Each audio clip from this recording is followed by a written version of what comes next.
Appelle qui tu veux, dit-il en riant, jusqu'à ce qu'il entende qui était à l'autre bout du fil.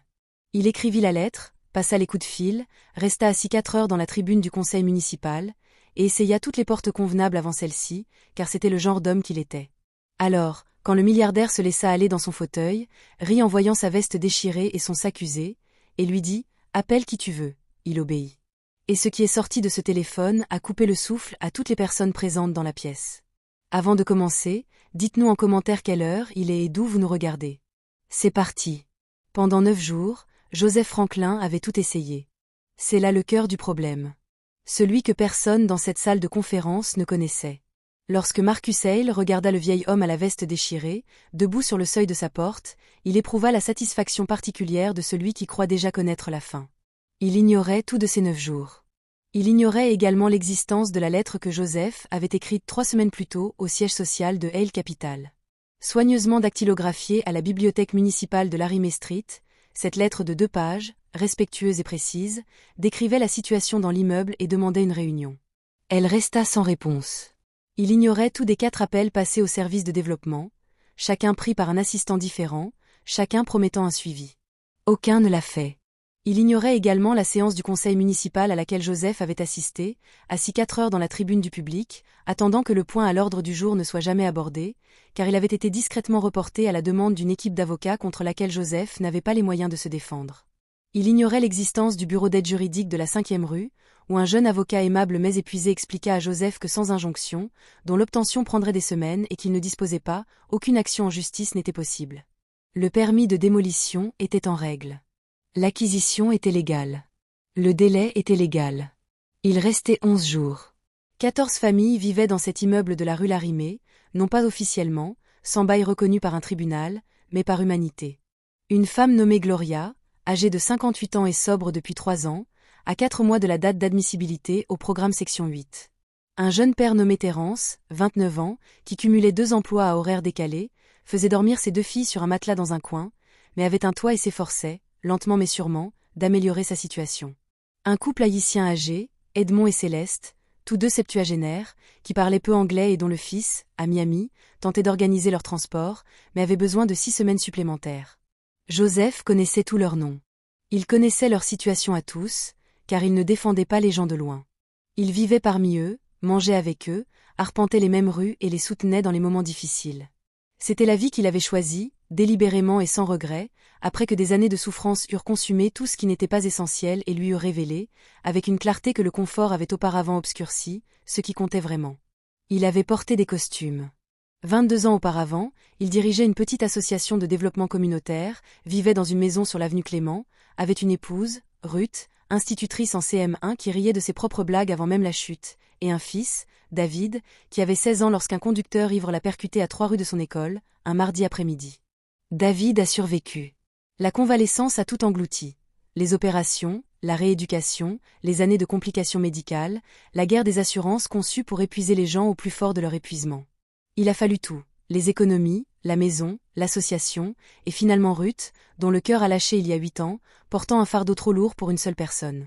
Insuffisance cardiaque, indiquait le certificat de décès. Le chagrin s'est multiplié avec les années, Joseph le savait. Il n'était pas revenu à sa vie d'avant, non par échec, mais par révélation. Assis dans le sous-sol d'une église de la rue Larimé, le 3e hiver après la disparition de sa maison, mangeant une soupe offerte sur une chaise pliante, entouré de gens qui avaient eux aussi tout perdu, il retrouva ce qu'il avait passé 20 ans à essayer de construire professionnellement sans jamais le ressentir pleinement. Une véritable communauté. Cette chaleur particulière qui existe entre des personnes qui n'ont rien à se reprocher les unes aux autres, il ne s'en est jamais éloigné. Il est devenu le lien essentiel, celui qui savait où trouver des repas, quel refuge avait de la place, comment s'adresser au bureau d'accueil du comté sans perdre toute dignité. Au fil des années, grâce à sa présence discrète et sans prétention, il est devenu celui que Larimé Street appelait à l'aide quand elle avait besoin de quelqu'un pour se battre. C'est pourquoi, un jeudi matin, alors qu'il ne restait que 11 jours et que toutes les portes officielles étaient fermées, 14 familles se sont tournées vers lui et lui ont demandé ce qu'il leur restait à tenter. Il leur a dit qu'il irait en personne. Il leur a dit qu'il regarderait Marcus Hale droit dans les yeux et lui demanderait, d'homme à homme, de leur accorder 60 jours. Et il leur a dit autre chose. Quelque chose qu'il n'avait confié à personne d'autre qu'à un vieil ami, lors d'une conversation téléphonique discrète la veille au soir. Il dit « J'ai encore une option, mais je veux d'abord essayer la bonne méthode. Je veux donner à cet homme la chance d'être honnête avant de le forcer à agir, car si je le force, il obéira, mais rien ne changera en lui, et il faut que quelque chose change. Son vieil ami avait écouté et dit « Ça te ressemble bien, Joe. Essayez à votre façon. S'il ne vous entend pas, rappelez-moi et passez-moi la communication. » L'ascenseur s'est ouvert au 34e étage. La réceptionniste leva les yeux, puis les regarda de nouveau. L'homme qui sortit avait entre 65 et 75 ans, même si l'âge était écrit d'une main lourde. Sa veste était marron et les manches étaient fortement déchirées. Sa chemise, ouverte au col, était usée jusqu'à une souplesse que seule une longue vie et peu d'alternatives peuvent apporter. Son pantalon était déchiré aux genoux. Une sacoche en toile usée pendait à son épaule. Dans sa main droite, d'une netteté et d'une précision qui contrastaient avec le reste de son allure, un smartphone moderne. Il donna son nom. La réceptionniste passa l'appel. Derrière les portes de la salle de conférence, des rires ont fusé, puis on a crié « qu'on le fasse monter ». Je veux voir ça. Marcus Hale, entre 45 et 55 ans, les tempes argentées et l'air assuré dans son costume bleu clair impeccable et sa cravate sombre, se laissa aller dans son fauteuil de direction avec l'aisance d'un homme qui n'a jamais douté de sa place. Derrière lui, la ville s'étendait sur les baies vitrées, comme un tableau qu'il aurait commandé. 3 collègues étaient assis à l'autre bout de la table, 2 hommes d'une trentaine d'années, en costume sombre, arborant un sourire forcé, et une femme entre 30 et 40 ans, parée de boucles d'oreilles en perles. Et dont l'expression était calquée sur celle de Marcus. Joseph lui raconta tout, sans émotion, clairement. L'immeuble, les 11 jours, les 14 familles, leurs noms, leur situation, la sobriété retrouvée et le calendrier de son séjour en centre de désintoxication. Les 2 filles de Terence et ses 2 emplois, Edmund et Céleste, et le fils à Miami qui avait besoin de 6 semaines supplémentaires. Il lui a parlé de la lettre restée sans réponse, des 4 appels téléphoniques, de la séance du conseil municipal, du bureau d'aide juridique. Il lui a dit qu'il n'était pas là pour menacer, intenter un procès ou faire du bruit. Il était là pour s'adresser à lui d'homme à homme, en personne, face à face, pendant 60 jours. Marcus le regarda un instant avec une sorte de considération. Puis il n'y prêta plus attention. « Monsieur », ces mots sonnaient déjà comme un refus. « Les permis sont déposés. Le calendrier est établi. Les personnes que vous décrivez ne sont pas légalement locataires. Je ne peux rien faire. » Il marqua une pause. Puis, avec la cruauté particulière d'un homme qui se prend pour un génie, et avec tout le respect que je lui dois, il ajouta, « Vous ne pouvez rien faire non plus. » Ses collègues esquissèrent un sourire forcé. L'atmosphère se crispa, empreinte de cette même dureté. Joseph glissa la main dans la poche de son manteau et en sortit son téléphone. « Alors ça ne vous dérangera pas. » Il dit doucement, « Si je passe un coup de fil. » Le rire qui s'échappa de Marcus et il était de ceux qui emplissent une pièce. Complètement affalé en arrière, les épaules en mouvement, il riait comme un homme qui venait de trouver la chute parfaite qu'il attendait. Il désigna la fenêtre, l'horizon, l'immense ville indifférente qui s'étendait derrière la vitre. « Appelle qui tu veux. » Joseph composa le numéro. Ça a fonctionné à la 2e sonnerie. « Joe, j'attends. Raconte-moi comment ça s'est passé. » Les rires s'arrêtèrent net, comme une coupure de courant qui fige une pièce d'un coup. Tout changea soudainement à cause de cette voix. Marcus connaissait cette voix, l'ayant entendue dans l'hémicycle du Sénat, lors d'allocutions télévisées et lors d'un dîner privé 3 ans plus tôt, pour lequel il avait déboursé 12 000 $ afin d'être à proximité. Le pays tout entier connaissait cette voix. Elle appartenait à un homme qui avait grandi à 3 rues de la rue Larimée. Celui qui avait prononcé l'éloge funèbre de la femme de Joseph et avait pleuré sans gêne devant tout le monde parce que Ruth Franklin lui avait offert de la soupe et avait cru en lui avant même qu'il n'en ait donné à quiconque la raison. Joseph a dit au téléphone, comme nous l'avions prévu. « J'aimerais que vous parliez à Monsieur Hale. Si vous voulez bien faire une pause, passez-le lui. » Joseph tendit le téléphone par-dessus la table. Son bras ne tremblait pas. Son visage n'avait pas changé une seule fois. Ni quand Marcus avait ri, ni maintenant. Marcus encaissa. Pendant 4 minutes, personne ne parla. Les 2 hommes fixaient le verre. La femme regardait ses mains.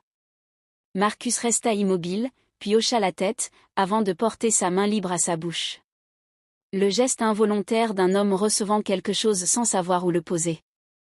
Lorsqu'il reposa le téléphone, son visage s'était véritablement transformé, non pas brisé, mais ouvert. Il regarda Joseph. « Tu as frappé à toutes les portes. » D'abord, il dit que sa voix s'était éteinte. Tout a commencé par des lettres, des appels, le conseil municipal, le cabinet d'avocats. Il a arrêté. Vous avez pourtant épuisé toutes les voies légales avant d'en arriver là. Oui, je voulais te donner cette chance parce que c'était juste. La voix de Joseph était douce. Non pas parce que tu y étais obligé. Marcus resta longtemps silencieux. Quand il prit enfin la parole, sa voix avait perdu toute sa structure. Toutes les couches de pouvoir et de confort qu'il tissait autour de lui avaient disparu. Je t'ai regardé et je n'ai rien vu. Une chute. J'ai fait ça pendant toute ma carrière et j'avais complètement arrêté de m'en rendre compte. Il marqua une pause. Je suis désolé. Pas par simple formalité. Je suis désolé. Il est important que vous le sachiez. Joseph a dit, gardez cela en mémoire. Ne laissez pas le confort vous le faire oublier. Marcus a redressé la barre en 60 jours. Une aide précieuse. Des contacts pour financer, un placement, pas seulement du temps. Une pause. Cela lui a coûté quelque chose. Mais j'ai besoin que vous me décriviez à quoi cela ressemble, car vous connaissez ces gens. Et moi, non. Pour la première fois depuis son entrée dans la pièce, le regard de Joseph s'adoucit. Je sais à quoi ça ressemble. Il dit, je vais te montrer. Il traversa le hall, franchit les portes vitrées et se retrouva sur le trottoir, où la ville continuait de tourner autour de lui exactement comme toujours. Sans cérémonie, sans ralentir, sa veste toujours déchirée, sa sacoche toujours usée, il resta un instant immobile à penser à Gloria, Terence, Edmund et Céleste qui l'attendaient dans un bâtiment qui serait encore debout ce soir. Aujourd'hui, 60 jours avaient été gagnés. 14 personnes avaient obtenu un délai supplémentaire, et un homme au 34e étage sentait en lui une lueur d'espoir qui, si on y prêtait attention, pourrait se transformer en quelque chose de meilleur. Joseph Franklin remit son téléphone dans sa poche et retourna vers Larimer Street. Il avait des gens qui l'attendaient.